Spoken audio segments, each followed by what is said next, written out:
Avec Dieu, nous ferons des exploits, nous dit le psaume 60, le verset 14. Nous avons foi que cette semaine qui démarre maintenant vous apportera espoir, exploit et espérance. Merci à vous d'être fidèles à Wake Up, la matinale, à la gloire de notre Seigneur et Sauveur Jésus-Christ. Pasteur Don Amos, shalom. Shalom. Vous allez bien? Tout va bien. Vous vous réveillez tout le matin avec cette joie, hein? Oui. Gloire à Jésus-Christ, l'énergie du pasteur Don Amos nous fait plaisir. Jean-Richard, bonjour. Bonjour Aniel et shalom à tous. Comment on va? Tout va bien. Tout va bien. C'est le TVB du pasteur. pasteur. Oui, je vois, j'ai la même dynamique que le pasteur. On ne change pas. Paul Félicia, TVB, tout va bien aussi, hein, shalom. Ah oui, tout va bien. Shalom Aniel et shalom à tous. Gloire à Jésus-Christ. Et puis nous avons la grâce de recevoir sur ce plateau le chantre Hugo Fouet, shalom. Tout va bien. On va dire que tout va mal. Tout va bien. Et, Gloire à Jésus-Christ. Malgré tout ce qu'on peut rencontrer dans la vie, on bénit le Seigneur parce que c'est lui qui dirige notre vie. Yes. Et je pense que ce qui nous fait dire que tout va bien. Et donc, Tout va bien. encore, ça me fait plaisir d'être avec cette belle équipe de LMTV. Et salut chez toutes les personnes qui nous suivent de n'importe où dans le monde. En tout cas, on est content aussi de te recevoir sur ce plateau à nouveau. Jean-Richard, de quoi est-ce que tu nous parleras aujourd'hui dans Culture Actuelle, le saviez-vous? Nous sommes lundi, on ne va pas déroger à la règle, on parlera musique, découverte d'une grande voix de la scène gospel africaine. Il est originaire du Nigeria, on en parlera dans quelques instants avec son identité. Et puis dans le saviez-vous, on ira en Ouganda pour parler d'évangélisation. En même temps, on va poser cette problématique, l'évangélisation de rue. Quelle efficacité aujourd'hui? D'accord, on en parlera dans cette émission. Restez avec nous les amis. Paul Félicia dans le Trickbox. Donc, dans le Trickbox, on a décidé d'aborder cette thématique, les bienfaits de se lever tôt, tout simplement. En tout cas, nous, on se lève tôt le matin pour Wake Up. La méditation matinale. Et puis avec le chantre Hugo Fouet, on parlera de l'humilité, mais le thème exact, le dépassement de soi, signe d'humilité. Déjà, Oui. Pourquoi un tel thème? Pourquoi avez-vous choisi un tel thème? Alors, j'ai décidé de parler de ça parce que vous et moi, vous savez qu'on est avec des imperfections. Et souvent, ces choses-là sont dues à des raisons naturelles. Souvent aussi, ce ne sont pas des raisons naturelles, ce sont des raisons qui nous sont imposées ou qui émanent des circonstances, ou on va dire des concours de circonstances. Donc, je vais en parler parce que c'est important pour nous. Cette vertu-là, qui est le dépassement de soi, nous donne d'aller chercher quelque chose qu'on n'a pas. On va au-delà de ce que nous avons comme limite. Et puis, je pense que c'est assez important parce que nous sommes dans un monde de challenge. Chaque jour qui se lève est un nouveau défi. Chaque année qu'on a de plus, je dis à chaque anniversaire, c'est un bilan qu'on fait. On se dit qu'on a des défis à relever. Et je pense que ça compte beaucoup pour nous, le dépassement de soi. Parce que Jésus lui-même, il a usé de ça.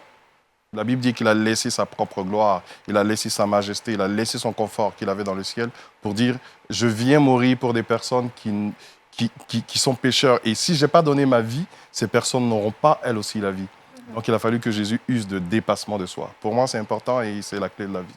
Restez donc avec nous, on aura longuement le temps d'échanger sur ce sujet avec Hugo Fouet. Pour l'heure, vous le savez, on démarre toujours l'émission avec l'instant consacré à la méditation. Prenez vos Bibles, ouvrez-les et puis prenez les différents carnets de notes des stylos. Méditons ensemble.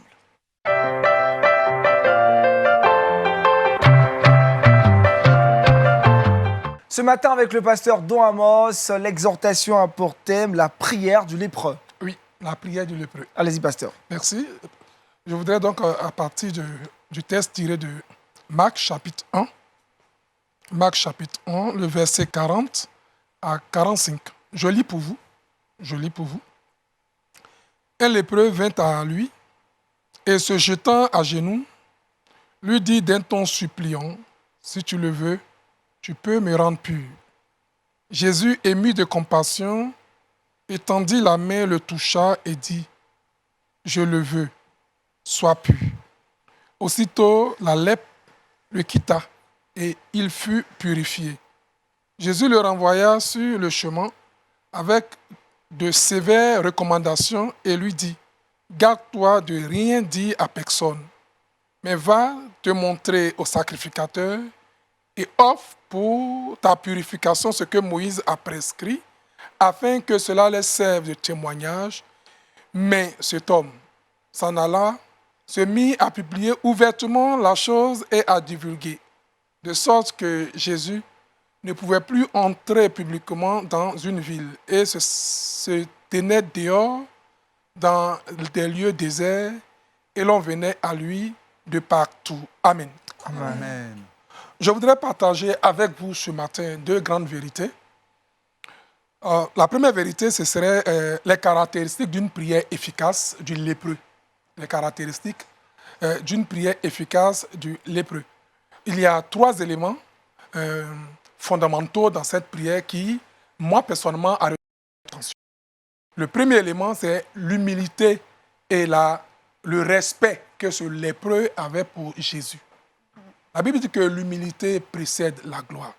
Et cet homme n'a pas regardé le fait que la lèpre lui donnait d'être mis en confinement ou en quarantaine. Quand tu as une lèpre en son temps, tu es une personne confinée ou mise en quarantaine. Il n'a pas tenu compte. La Bible dit qu'il est venu, il s'est jeté aux pieds de Jésus. Et il a eu un respect profond pour le Seigneur. Et il lui a dit, si tu le veux, tu peux me guérir. Et cette humilité-là, c'est un dépassement de soi.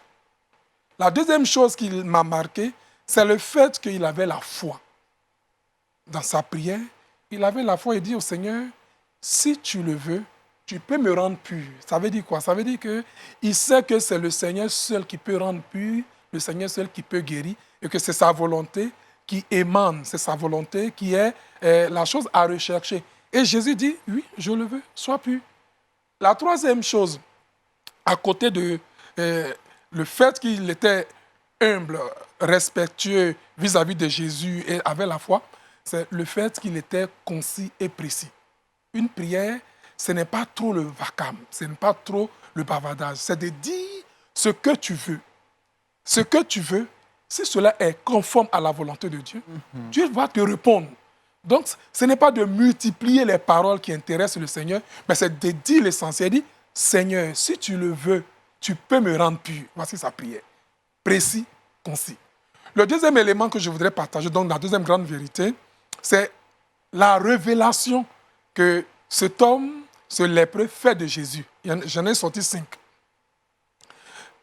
La première révélation, c'est la compassion que Jésus a. On dit ému de compassion. Toutefois que le Seigneur est ému de compassion, sache que la suite est favorable pour toi.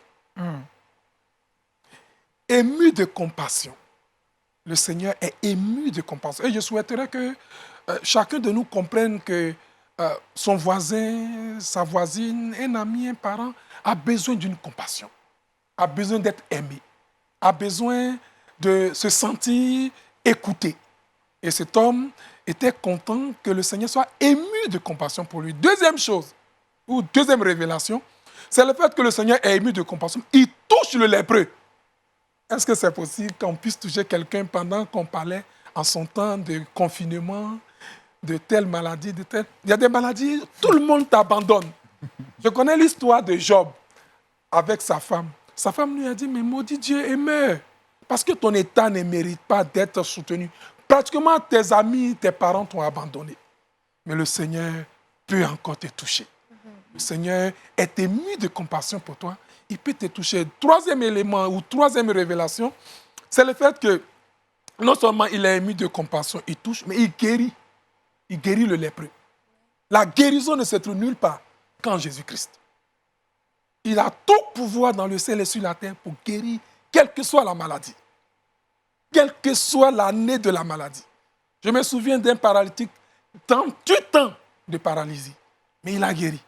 Il a même légué le pouvoir de guérir à tous ceux qui croient en son nom, à ses disciples. Au point où les mouchoirs, l'ombre de beaucoup de disciples ont guéri les malades.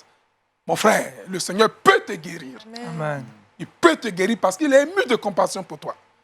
L'autre révélation, c'est vraiment la discrétion de Jésus. Il dit aux lépreux, ne dis rien à personne. Combien de personnes sont-ils discrets? Tu as fait quoi pour qu'on chante ton nom partout? Calme-toi. C'est Jésus, le médecin par excellence. C'est Jésus qui travaille avec nous. Sans lui, nous ne sommes rien. Il dit, sans moi, vous ne pouvez rien. Ce que vous ne pouvez pas, je peux. Et ce que vous pouvez, je peux. Rien. Rien ne dépend de vous. Tout dépend de moi. Nous ne sommes que des canaux que le Seigneur utilise quand il veut glorifier son nom de devers nous. Toute la gloire est à lui, pas à nous la gloire. Jésus nous montre le modèle de la discrétion. Mais combien de personnes n'ont pas divulgué les informations des autres? qui font qu'aujourd'hui, personne ne veut approcher un serviteur de Dieu pour lui dire, pasteur, je souffre de temps et je ne peux pas, mais j'ai besoin de votre aide. Pas de discrétion. La Bible dit qu'on appelle cette femme-là Marie et Joseph. Quand Joseph a découvert que Marie était enceinte, pour ne pas la diffamer, ils ont souhaité se séparer discrètement. Pas de discrétion aujourd'hui. Discrètement. Il ne faut pas divulguer les informations dans le but de salir l'un ou l'autre. Le dernier élément qui m'a marqué, c'est le fait que le Seigneur respecte les autorités.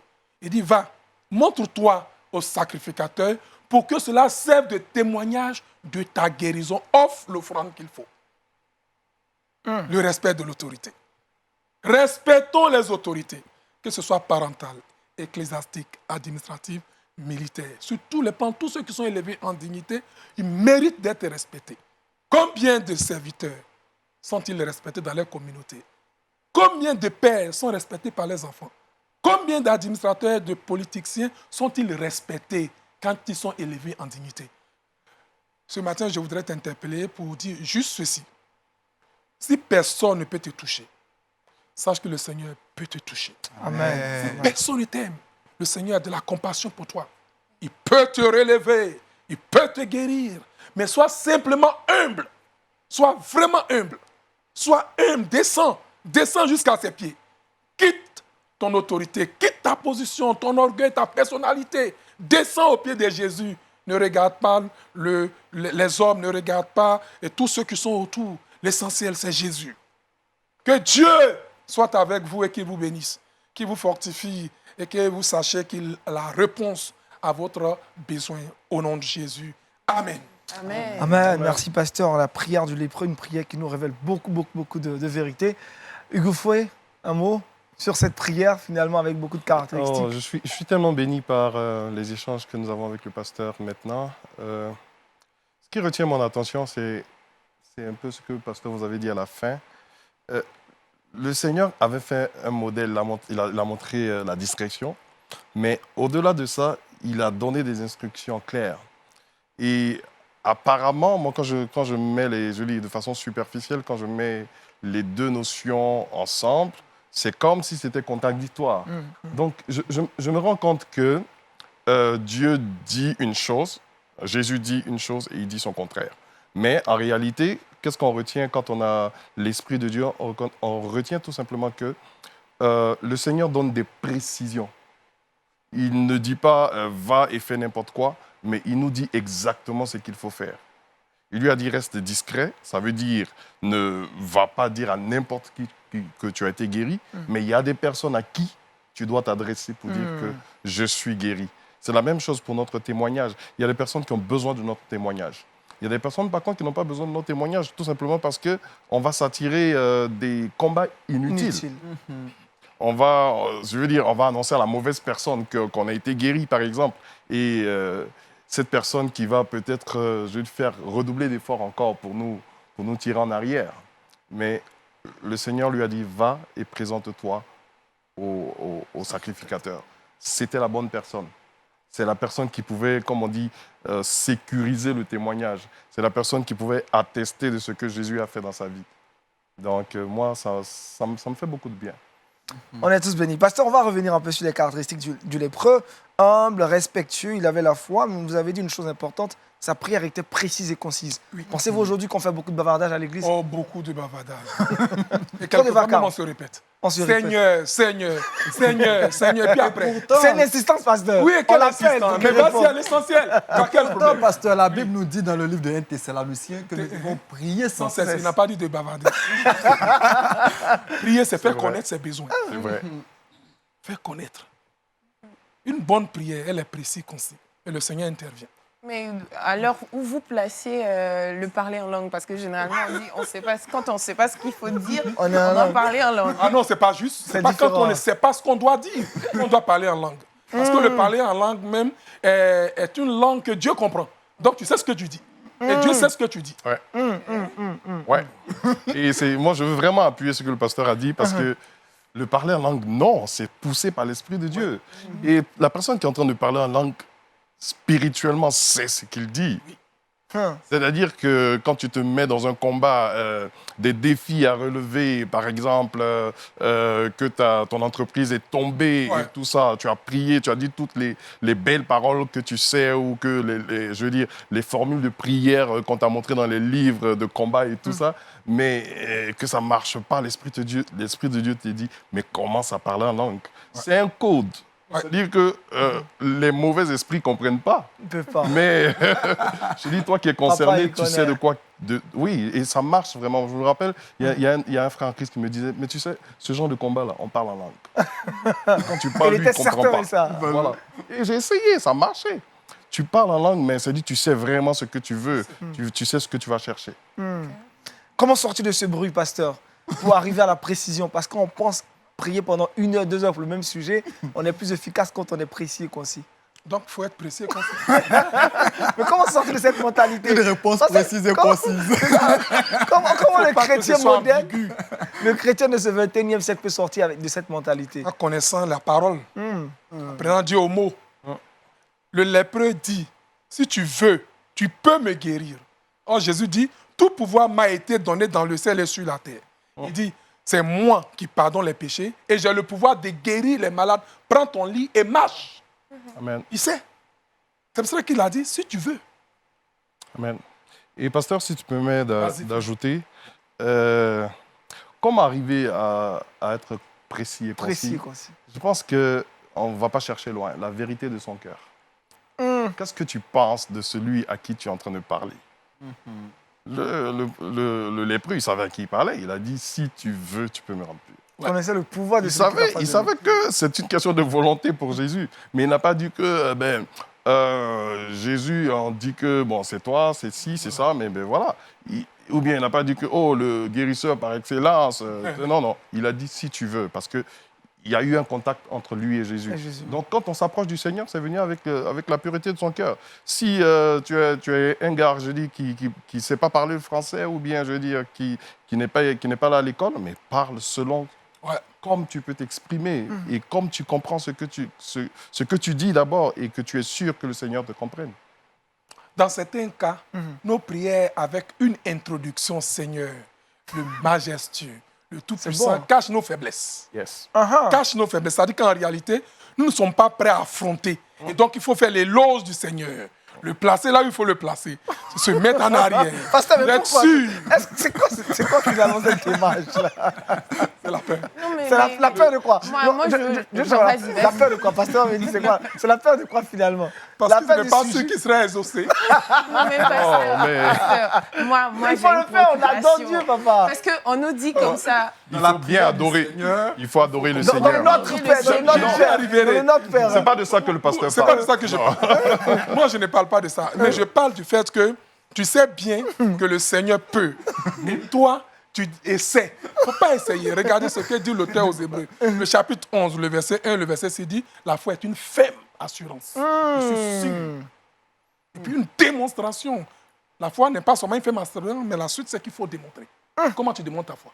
C'est clair. Ok. Il dit « Celui qui s'approche de Dieu doit croire que Dieu existe. » Existe. Et qu'il est le rémunérateur de celui qui l'invoque. Quand je sais ça, Dieu va m'exaucer. Quand je Exact. pars vers lui, Je suis dis ce certain. que j'ai à dire. Exact. Le reste, c'est lui. Exact. Mais je dis selon sa parole. Ouais. Je le dis selon sa volonté. Ouais. Et il répondra. Il faut faire les éloges du Seigneur. C'est C'est différent. Hein. Oui, c'est pas proscrit quand tu t'approches de Dieu. Mais en fait, tu l'adores parce que, ou tu le loues parce que tu sais ça de lui. Tu as expérimenté. Mais ce n'est pas une formule qu'on t'a apprise, en fait. C'est ça que le pasteur veut dire. Quand tu mets au-devant les formules, C'est vide en fait. je lis ici, par exemple, moi, je commence à réciter Notre Père qui es aux cieux, tout le monde le sait. Donc, c'est ça que le pasteur parle. puissant, Tu c'est es vraiment faible parce que tu ne sais même pas à qui tu t'adresses. Tu ne le fais pas de tout ton cœur. Donc, tu utilises une formule qui, pour toi, va te cacher et tout ça. Mais tu aurais pu dire, au lieu de Notre Père qui es aux cieux, tu pourrais dire, Papa, je sais que tu es dans les cieux. Yeah. Là, c'est direct là. Tu Je vois. parle à mon père là. Voilà. Tu C'est personnalises ce que les ça veut choses. dire, en fait, Notre Père qui es aux cieux. Ou bien c'est de reconnaître que c'est vrai, moi, je n'ai pas de papa, je suis orphelin, mais je reconnais que tu es mon père. Ouais. C'est le Notre C'est Père. vrai. Mais c'est sincère. Ça s'adapte à ce que tu vis. C'est puissant ce matin, en tout cas, de la prière du lépreux, on a appris beaucoup de choses parce que ce lépreux, là, il nous aide. Vous allez bénir cette journée pour nous, D'accord, pasteur. nous allons prier. Notre Dieu et notre Père, nous te bénissons. Et nous croyons que tu sais tout ce que notre cœur désire, c'est que nous puissions nous attacher davantage à toi, de te faire connaître nos besoins, et tu nous as promis de nous répondre. Que toute la gloire, Père Saint, te revienne, et conduis-nous pour la suite. Au nom de Jésus-Christ, notre Seigneur et notre Sauveur. Amen. Merci encore au pasteur Don Amos. Je rappelle le thème de l'exhortation, la prière du lépreux. Nous parlons maintenant culture avec Jean-Richard dans Culture Actu.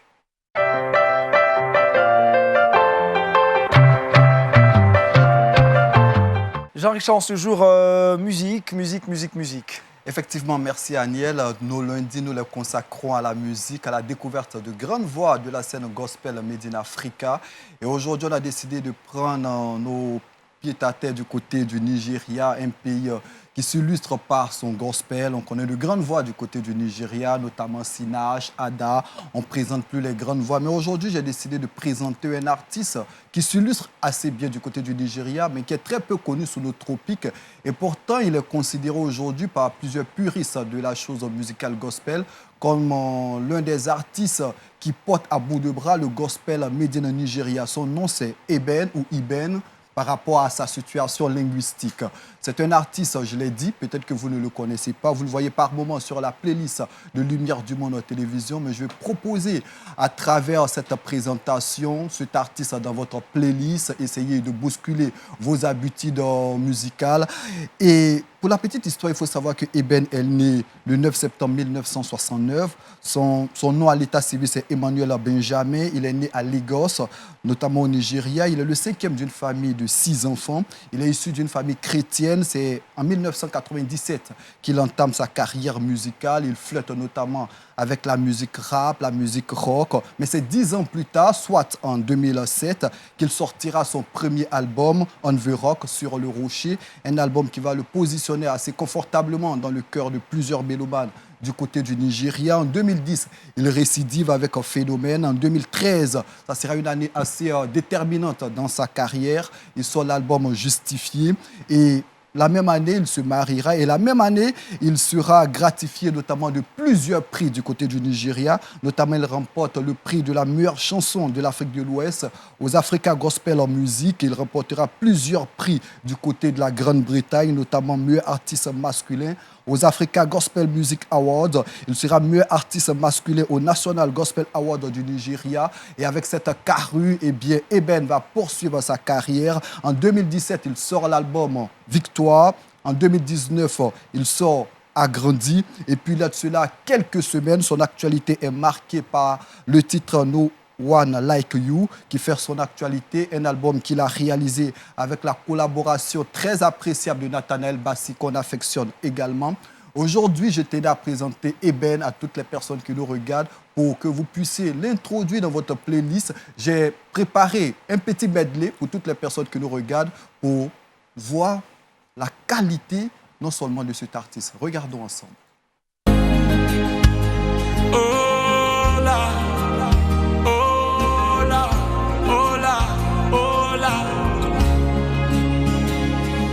Papa, now your hand we dey.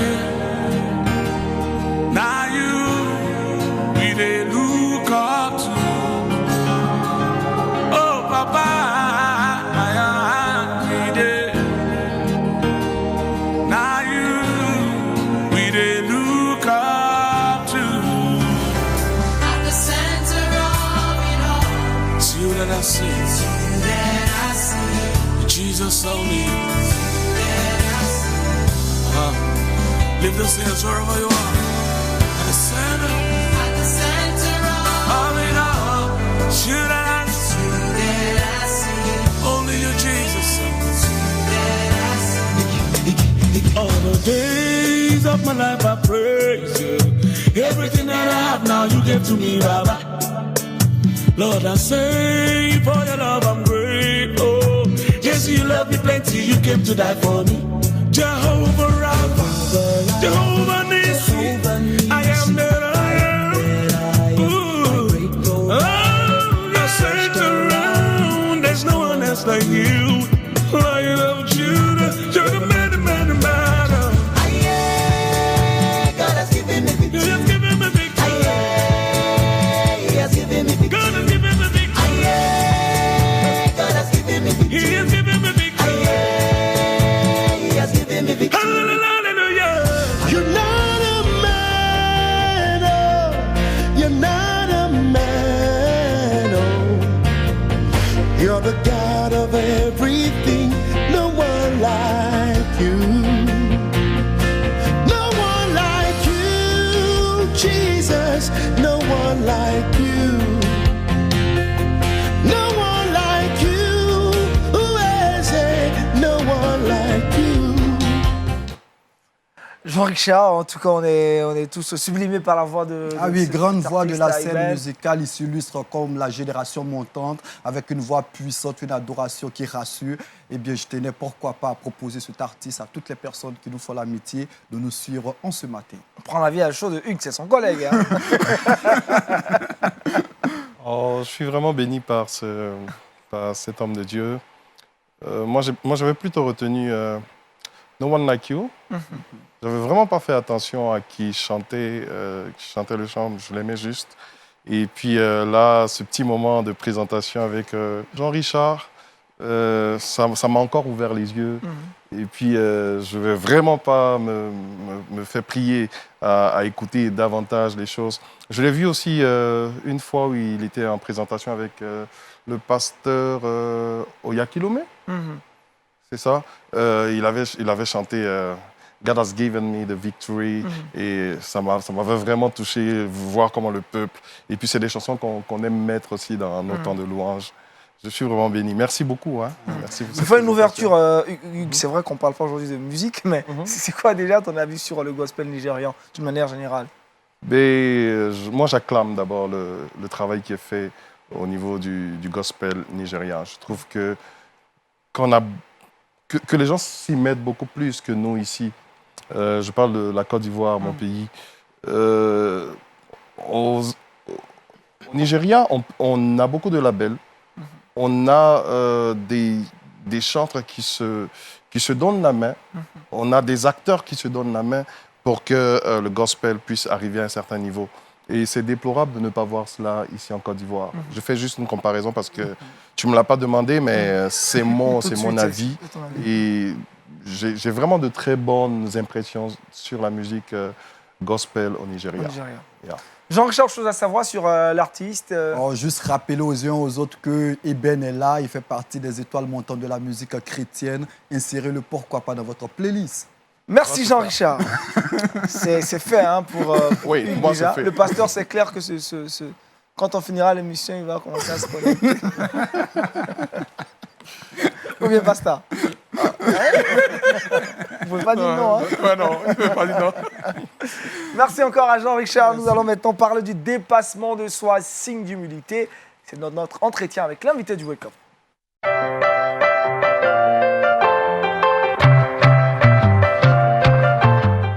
Alors, le chanteur Hugues Oufoué est là, pas pour la musique, hein. On ne va pas chanter avec lui aujourd'hui. Dommage. Dommage. C'est le lundi, on ne chante pas le lundi. Alors, chanteur Hugues, le dépassement de soi, signe d'humilité. Ouais. Alors, moi, je ne peux rien faire sans chanter, vous le savez. Et puis, je Donc, tu m'inspire. vas chanter, hein? Non, je plaisantais. Ah, d'accord. En réalité, j'ai été inspiré par ce thème, mais j'ai puisé cette inspiration d'un chant que tout le monde connaît, qui est comme un hymne. Vous connaissez Entre tes mains, j'abandonne tout ce que j'appelle le mien. On ne permet à personne. Et puis on prend tout Seigneur. Le deuxième couplet dit, je n'ai pas peur de te suivre, tu connais mieux que moi-même. Mais vraiment, je vous invite, après avoir eu ces temps de partage avec nous, à retourner sur les paroles de cette chanson. Et ça va vous faire comprendre beaucoup de choses. J'ai décidé de parler du dépassement de soi parce que je me suis rendu compte qu'on est avec des imperfections. On n'est pas toujours avec ce dont on a rêvé de vivre. Je veux dire, on n'est pas toujours dans des conditions qu'on a aimées. On est souvent restreint, soit par des lois naturelles, par des lois géographiques, culturelles et j'en passe. Il y a beaucoup de choses qui nous limitent. Donc, je veux dire qu'on est né avec des limites. Et la Bible nous enseigne que quand le Seigneur a créé les choses, il en a créé des limites. Il a dit le jour, tu te lèves, mais à un certain moment, c'est la nuit. La nuit, tu te lèves, mais à un autre moment, c'est le jour. Ça veut dire que chacun a son parking. OK? Mais je parle de dépassement de soi parce que il s'agit pour nous d'aller au-delà de nos limites. Il s'agit pour nous d'aller au-delà de ce qu'on a trouvé comme clivage, de ce qu'on a trouvé comme borne. Et pourquoi moi je parle d'humilité, des signes d'humilité, c'est parce que l'humilité nous emmène à reconnaître notre position. C'est-à-dire que si moi je suis né dans un pays chaud et que je rêve par exemple de neige, je dois réaliser que je suis dans un pays chaud et ça c'est l'humilité.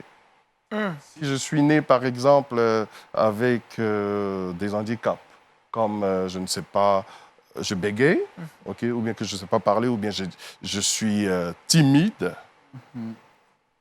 pour moi c'est une réalité qui m'est imposée, mais ce n'est pas une réalité définitive. Pour y arriver, c'est de dépasser ces conditions. Mais pour dépasser ces conditions, il faut déjà reconnaître. Je ne veux pas être celui qui, lorsqu'on va te dire Hugues, tu as des pieds coupés et tout ça, ou bien que je dis que tu es handicapé, je vais dire oh non, c'est juste une impression que je ne suis pas handicapé. Tu vois? Mais je vais y aller avec l'humilité, de reconnaître que oui, je suis perclus des pieds. Oui, je suis handicapé, mais voici ce que je peux faire. Mieux même que quelqu'un qui a les deux pieds. C'est ça que j'appelle d'abord, pour moi, c'est le processus. Commence à reconnaître ta position, commence à reconnaître que je ne peux pas faire telle chose, mais tu ne t'arrêtes pas là. Tu ne te dis pas que c'est une situation définitive, mais tu te dis, je suis né avec ces conditions, mais voici ce que je veux faire. Et c'est ça pour moi le dépassement de soi. OK. Pour terminer mon exposé, parce que je pense que vous allez réagir à ça, un peu plus loin, il y a une autre notion de dépassement de soi qui est comme aller au-delà on va dire que de la vérité qui pourrait être évidente. Je vous explique par exemple. Moi, je suis né d'une famille qui est très riche et tout ça. Et je sais que, par exemple, moi, quand je dois faire certaines choses, j'ai des standards et c'est de grands standards et tout ça. Pour moi, c'est comme ça que je suis né, c'est ma culture. Mais pour atteindre des objectifs, je suis obligé de baisser ces standards. Je me rappelle que lorsque Jésus-Christ est venu sur la terre, et la Bible dit qu'il s'est dépouillé lui-même. Il a accepté lui-même. C'est volontairement que Jésus l'a accepté. Jésus n'était pas obligé. Jésus n'avait pas de pression derrière lui. La preuve en est qu'on a posé la question, les anges ont désisté. Tous les autres, il n'y avait personne pour se lever, pour venir pour la cause de l'humanité. Mais Jésus a dit, moi je viens. Et il est venu, c'est qui Jésus? Jésus, c'est le Fils unique de Dieu. Jésus, c'est Dieu. Jésus n'a pas de comparable avec les anges. Mais il a laissé sa majesté, la Bible dit, il est venu jusqu'à notre humanité. Nous, c'est qui? Nous, c'est des hommes sales. C'est des personnes qui ont désobéi à la voix du Seigneur. C'est des personnes qui vivent mal. Je veux dire, qui ont un avenir certain. Et cet avenir, c'est l'enfer. Mais Jésus a accepté de faire un dépassement de soi et de venir jusqu'à nous, juste parce que, au bout de cela, il y avait le rachat des âmes. Il y avait la solution au problème de l'humanité. Il y avait une porte ouverte au paradis. Et ça a pris de Jésus qu'il s'abaisse pour que l'humanité soit sauvée. Donc, pour revenir à notre situation, ça peut prendre dans toi ta situation que tu t'abaisses. Je me rappelle, par exemple, lorsque moi j'ai immigré, premièrement, je suis parti avec en poche une maîtrise en communication, une maîtrise en musique et musicologie. Et une fois que je suis arrivé là-bas, le Seigneur m'a dit, mais tu viens à l'école. Tu viens, tu baisses tes standards. Donc, imaginez tous les boulots que j'ai pu faire pour que je puisse commencer ne serait-ce que quelque chose. Mais ça prend un dépassement de soi. Ça prend de l'humilité. C'est pour cela que je parle d'humilité. Et enfin, je veux dire que le dépassement de soi, signe d'humilité, est un fruit de l'esprit. Dans Galates 6, le verset 22, On parle des fruits de l'esprit, du fruit de l'esprit. Pas des, mais du fruit. Et il y a la manifestation de ce fruit. Donc l'amour, la patience et tout ce que vous pouvez savoir. Peut-être pas mentionner clairement le dépassement de soi. Peut-être que ça on va faire allusion à la maîtrise de soi et tout ça. Mais beaucoup de notions se rapportent au dépassement de soi. L'humilité, c'est aussi un fruit de l'esprit. Voilà. Amen. Jean-Richard, question, hein, c'est fort le temps pour moi de retrouver Le les amis. dépassement de soi, est-ce que par moment, moi je vais orienter ça car autrement. Ok. Est-ce que par moment, dans nos communautés, on incite les uns et les autres au travail, au dépassement de soi, mais par moment, il y a des communautés par contre où le dépassement de soi n'est pas mis en exergue. On a cette impression-là qu'on est porté plus sur la prière, on ne se lève pas pour faire des activités, on met tout entre les mains du Seigneur, on essaie de tout spiritualiser. Dans ce cas de figure, quel message pour quelqu'un qui nous regarde, qui très souvent est porté sur la spiritualité et non le dépassement de soi en termes d'activité? OK. Est-ce que si je t'ai bien compris, tu veux parler d'une situation où les gens ne se... C'est-à-dire qu'ils restent dans leurs limitations, Effectivement. ne font que juste prier? Prier en attendant que le Seigneur peut-être apportera la manne. Mais je veux dire à ces personnes-là que si elles sont vraiment spirituelles, qu'elles cherchent Dieu, Dieu se trouve dans sa parole. J'ai vu des personnes dans la Bible qui ne se sont pas juste contentées de leur situation. J'ai vu des personnes qui ne sont pas juste contentées de prier. J'ai vu des personnes prendre des décisions. J'ai vu des personnes se lever et poser des actions, bien que ces personnes soient ointes de Dieu, bien que ces personnes aient reçu de Dieu, ou bien que ces personnes-là soient des chéris de Dieu, on va le dire. Ces personnes se sont levées pour poser des actions, pour que ce soit non seulement remarquable aux yeux de Dieu, mais aussi remarquable. Je te parle par exemple d'Abraham, et qui allait jusqu'à offrir Isaac. Abraham avait déjà son intimité avec Dieu. Hein. Dieu lui dit, lève-toi, va sacrifier ton fils, le seul que tu as, celui que je t'ai promis. Imaginez-vous combien de temps Abraham s'est mis à prier pour avoir un enfant. Et Dieu lui dit, va offrir cet enfant. Il faut un dépassement de soi. Dans ce sens, j'ai une question aussi. Au fait, quand on parle de dépassement de soi, généralement dans une société, dans la société actuelle dans laquelle nous sommes, on parle aussi de développement personnel. C'est pas rare d'entendre des personnes dire il faut se dépasser, il faut aller au-delà de ses limites. Et généralement, quand on parle de dépassement de soi, c'est un rapport avec l'orgueil. Les gens du monde, généralement, quand ils se dépassent, ils disent « j'y suis arrivé ». Comment est-ce qu'en tant que chrétien... Bravo, j'aime beaucoup ta question, parce que c'est le fond de mon sujet. Parce que, si tu as bien compris, j'ai parlé du dépassement de soi, signe d'humilité. Oui. Le dépassement de soi n'est pas de l'orgueil. Okay. C'est pas te dire vois-toi plus que ce que tu devrais être. C'est pas juste ça. Ce n'est pas te dire que sois suffisant. C'est pas te dire que tu es capable de le faire toi seul. Non. C'est te dire que tu t'es mis des limites, mais ôte ces limites et va plus loin. Parce qu'il y a quelqu'un qui te supporte. Parce qu'il y a des ressources en toi. Tu comprends?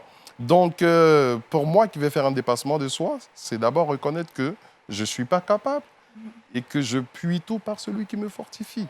C'est cela, en fait. Donc, ça n'a rien à voir avec justement, je pense que c'est ce que le nouvel âge essaie de nous apprendre et essaie d'insuffler dans nos notions, ou bien je vais dire dans nos valeurs morales, un péché qui est l'orgueil. Mais non, il ne faut pas se laisser distraire, il ne faut pas se laisser prendre par ça. Il faut être à l'écoute de l'Esprit de Dieu. L'Esprit de Dieu nous demande d'aller plus loin que ce que nous avons comme limite. Et c'est cela. Mais on compte toujours sur le Seigneur. On a pour appui la parole de Dieu. On dépend totalement de Jésus. Amen. Comment avoir donc la culture du dépassement de soi? La culture du dépassement de soi, c'est la parole de Dieu, pour moi. J'explique pourquoi la parole de Dieu, parce que à partir du moment, la Bible dit dans le livre de Psaume, le chapitre 1, que il est comme un arbre planté près des courants d'eau et qui donne son fruit en sa saison. Ça veut dire quoi? Il est enraciné dans la parole de Dieu. Il ne s'éloigne pas de ce courant d'eau. Il ne s'éloigne pas de la parole de Dieu. Donc, cette culture du dépassement de soi et d'autres valeurs spirituelles et morales qu'on pourrait avoir est en plein dans la parole de Dieu. En plein dans la parole de Dieu.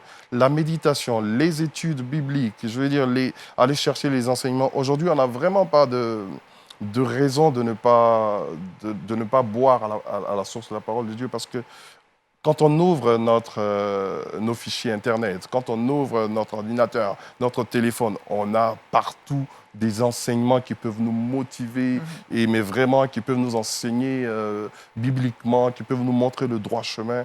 Donc c'est tout ça, c'est tout ça qui nous aide à avoir une culture du dépassement de soi. Mais encore plus, ce que je veux dire, c'est l'humilité.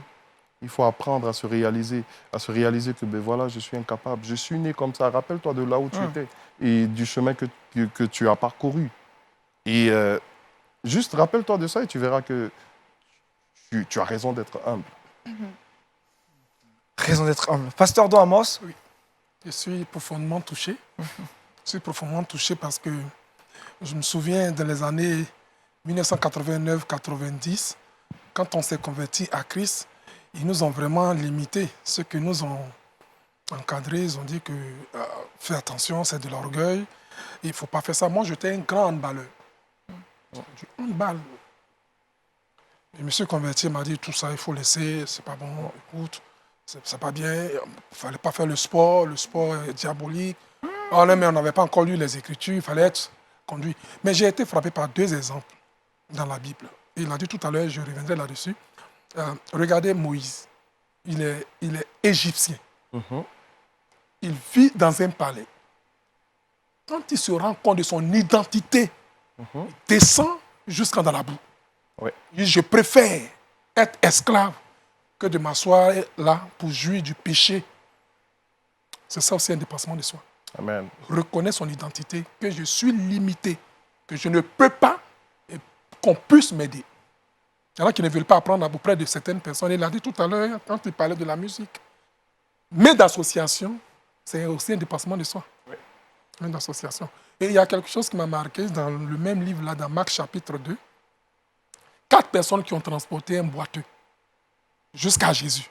On dit qu'ils n'avaient pas de place, mais ils sont passés par le toit de la maison pour descendre le malade auprès de Jésus pour qu'il soit guéri. Wow.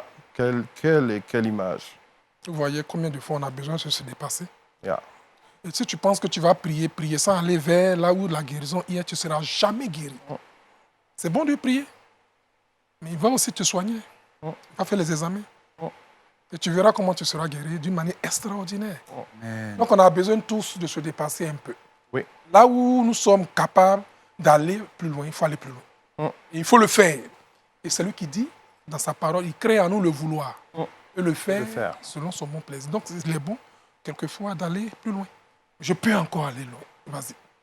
Amen. Merci, mon frère. Merci, pasteur. J'étais profondément touché. Amen. Il veut dire autre chose encore? Non, quand le pasteur donnait les exemples, c'est dire qu'il y a beaucoup d'exemples dans la Bible qui foisonnaient mon esprit. Et puis, je pensais à Daniel.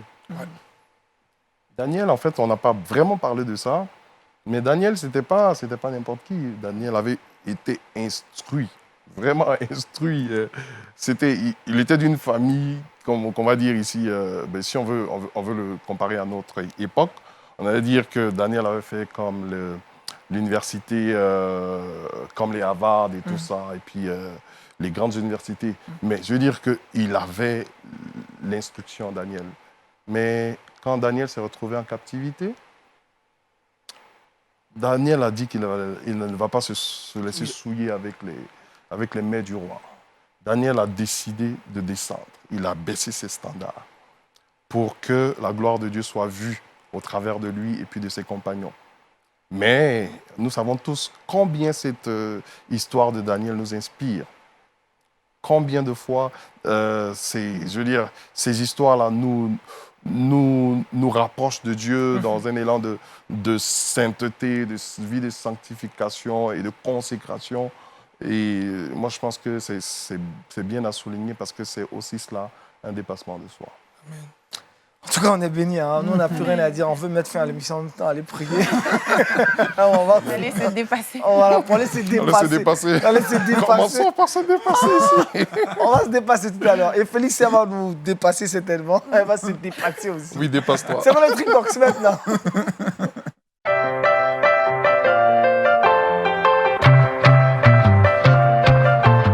Félix, à tout se rejoint. Ah Se oui. lever tôt, c'est un dépassement. Exactement, Avantage à parce se que lever c'est tôt. pas toujours évident de se lever tôt. Il y a une étude qui a montré que la plupart des leaders, des personnes qui réussissent dans tout ce qu'elles font, se lèvent très tôt. Ça m'a pas surprise parce qu'on sait que notre Seigneur Jésus-Christ lui-même, il se levait Ah, lève très, tôt, hein, très, ce très monsieur-là. tôt pour aller vaquer à la prière, à la méditation.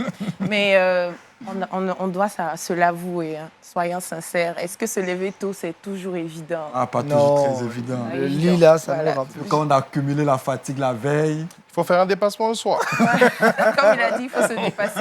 J'ai décidé de parler des bienfaits de se lever tôt. La première des choses, c'est de prendre le temps. Quand on se lève tôt, on prend le temps de faire quoi? Déjà, on se lève avec moins de pression. Si on a un travail à faire, disons, à 9 h et qu'on se réveille à 8h30, on voit déjà combien de fois on est sous pression. On doit aller au boulot, on doit se laver rapidement et tout. Mais quand on a cette habitude de nous lever tôt, on prend le temps de faire les choses. On quelle heure, par dévance exemple? la journée. Pardon? À quelle heure, par exemple? Voilà. Merci beaucoup, C'est le pasteur. rendez-vous à 9h. C'est relatif. Le rendez-vous à c'est 9h, relatif c'est à quelle heure on se maintenant. Non, mais en fait, se lever tôt, c'est un style de vie, c'est un principe de vie. Même si on a le rendez-vous à 9 h, on a d'autres choses qu'on peut faire déjà à la maison. Donc, de 4h30 jusqu'à 6 h, c'est se lever tôt. Wow. Donc, c'est ça. Ah, ça, ça rentre dans votre... Vous Ça levez à rentre quelle dans- heure? moi, ça rentre dans... Vous levez à quelle Ça rentre heure? dans 4 heures. 4 heures. 4 heures. Mais moi-même, je n'arrive pas à dormir à partir de 3 heures. Wow. Ça, c'est Et une 3 maladie, heures, parce que je suis tout là. ça- Ça fait une Je prends- déformation. Non, je veux prendre... Non, c'est Votre resté- horloge biologique est Non, oui. pourrie. Non, c'est plutôt le fait qu'on a eu des kids. Qui vous ont obligé à ne même pas dormir. Et donc, on te dit, allez, debout. On va De toute façon, on vous a traumatisé alors. Ah, ça, vous avez fait une rééducation. Non, mais, Et moi, je ne parle pas de traumatisme. non, mais moi, On personnellement, doit ça m'arrange. prendre le temps Ah oui, de c'est pouvoir se lever entre ces heures-là, faire l'effort. C'est un dépassement de soi De aussi. 4h36, c'est ça. Hein. Oui, entre Là, il faut 4h30 noter, et parce que 6 h, on considère qu'une personne qui se lève à ces heures-là est un lève-tôt ou une lève-tôt. Et c'est à titre indicatif, c'est Indicatif, pas... pas obligé. Oui, je veux dire, ça dépend de ton rendez-vous aussi. Exactement. Si tu as un rendez-vous à Non, 17h. mais le chant, pas te réveiller à 4 quand heures. tu te lèves tôt, il y a des bienfaits et c'est de ça que je suis venue Mais parler. vas-y, on veut tout savoir. Le deuxième des bienfaits, ça nous permet de prier et de méditer. Ouais. On sait très bien que quand on se lève tôt, on a le temps de passer du temps dans la présence de Dieu. Et donc, c'est vraiment une occasion de commencer la journée sans pression, comme on l'a dit. Et ça fait vraiment du bien. Voilà. Et la troisième des choses, c'est de planifier sa journée de travail. La planification est très importante lorsqu'on veut avoir une journée réussie.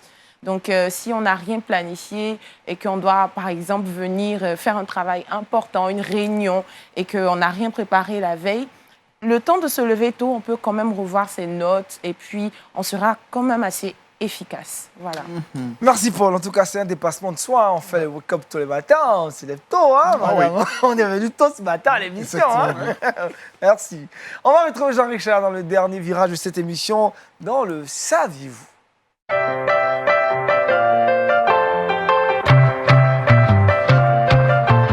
Avec Jean-Richard, sans passeport ni visa, on débarque dans certains pays. Aujourd'hui, on est en Ouganda. effectivement, merci Aniel. Nous sommes en Afrique de l'Est.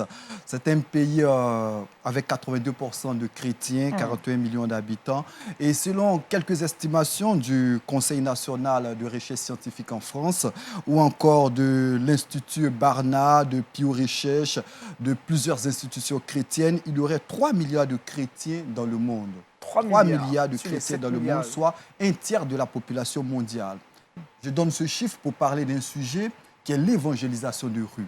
Eh bien, il y a une image du côté de l'Ouganda qui a été virale il y a de cela quelques jours. C'est une dame, elle est évangéliste, elle se nomme Gorette Odama, vous la voyez sur ces images. Eh bien, cette dame qui est enceinte de 7 à 8 mois fait le buzz parce qu'en dépit de son état, elle est chaque jour dans la rue pour parler du Seigneur Jésus-Christ. Une image qui a fait le buzz non seulement sur les réseaux sociaux, mais plusieurs télévisions ont décidé de réaliser des reportages avec la dame. Pourquoi se lève-t-elle tous les matins pour aller évangéliser en dépit de son état? Pourquoi parle-t-elle de Jésus-Christ? Elle dit qu'il y a encore de nombreuses personnes en Ouganda qui ne connaissent pas le Seigneur Jésus-Christ et elle sent, en dépit de son état, cette nécessité-là d'apporter l'évangile du Seigneur Jésus-Christ dans des quartiers assez difficiles. Ça nous amène à poser cette question. Est-ce que l'évangélisation de rue est toujours efficace aujourd'hui? Eh bien, vous aurez l'occasion, pourquoi pas, de répondre à cette question. En commençant par vous, suis déjà l'actualité de la dame en Ouganda. C'est impressionnant. C'est impressionnant de voir une dame dans ces conditions-là en train de parler de Jésus. Mais la parole de Dieu est claire. La parole de Dieu dit que là où on doit prêcher, il y a pas de... C'est-à-dire, prêche la parole de Dieu en bonne occasion, que ce soit mauvais ou pas. Donc, il n'y a pas une belle occasion de parler de Jésus. Oui. À tous les endroits. Donc, pour répondre à ta question, dans les rues, oui, il faut parler de Jésus. Peu importe, que ce soit dans les endroits les plus hauts, le plus haut ciblés, mais il faut parler de Jésus. Les plus bas ciblés, il faut parler de Jésus. Il n'y a pas un endroit qui ne doit pas entendre parler de Jésus. Pasteur, C'est un ordre. De la part du Seigneur dit de le faire. Et Paul dit à Timothée, comme il a dit, que ce soit bon ou pas, favorable ou pas, annonce l'évangile. Nous avons l'obligation d'annoncer l'évangile. Une visite d'un ami, d'une amie, quelque part, il faut terminer par au moins lui dire Jésus t'aime. il y a 4 milliards de personnes à gagner, Jean-Richard. Ah oui, 4 milliards de personnes à gagner, c'est énorme. Et cette dame s'évertue chaque jour à partager la parole du Seigneur Jésus-Christ en dépit de son état. C'est vrai que Matthieu 28, verset 19 nous dit « Allez, faites de toutes les nations des disciples », mais par moments, avec nos occupations, on se dit que ce n'est pas toujours très évident d'aller gagner des âmes. Eh bien, cette dame montre qu'en dépit de certaines peut-être maladies, de nos occupations, il y a encore la possibilité de sortir dans les rues et de parler du Seigneur Jésus-Christ. Exemple à suivre. Paul Félicien, le verset boussole. Marc chapitre 1, verset 40. Si tu le veux, tu peux me rendre pur. Cette prière du lépreux qui nous a tellement appris aujourd'hui, le dépassement de soi et toutes ces choses. Encore merci à nos invités, au pasteur Doamos, au chanteur Boufoué, à Paul Félicia, Jean-Richard Nguécan, à toute l'équipe de réalisation de production de Wake Up. On a pris du plaisir à démarrer cette semaine avec vous. Bonne suite de programme sur LMTV. Shalom chez vous. Au revoir.